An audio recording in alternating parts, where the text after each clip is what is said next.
பல்வேறு வாய்ப்புகள் வழங்கப்பட்ட நிலையிலும் பீகாரை விட தமிழகத்தில் வாக்காளர்கள் அதிகளவில் நீக்கப்பட்டு உள்ளனர்.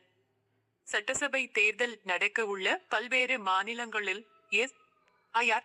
எனப்படும் வாக்காளர் பட்டியல் சிறப்பு தீவிர திருத்த பணியை தேர்தல் கமிஷன் மேற்கொண்டு வருகிறது. சமீபத்தில் சட்டசபை தேர்தல் முடிந்த பீகார் மாநிலத்திலும் எஸ்.ஐ.ஆர். பணிகள் நடந்தன. அங்கு வாக்காளர் கணக்கெடுப்பு பணிக்கு முன் 7.89 கோடி வாக்காளர்கள் இருந்தனர்.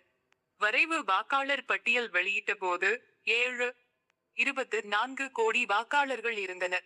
அதன்படி 65 லட்சம் பேர் வாக்காளர் பட்டியலில் இருந்து நீக்கப்பட்டனர்.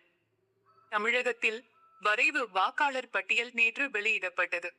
கணக்கெடுப்பு பணிகள் துவங்கும் முன் 6.41 கோடி வாக்காளர்கள் இருந்தனர்.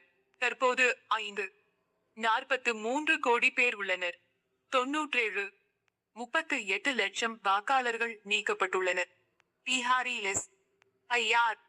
பணியின் போது பல்வேறு கெடுபிடிகள் விதிக்கப்பட்டன. தமிழகத்தில் எஸ்.ஐ.ஆர்.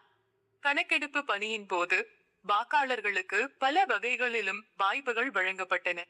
அதையும் மீறி பீகாரை விட தமிழகத்தில் அதிகளவில் வாக்காளர்கள் நீக்கப்பட்டு உள்ளனர்.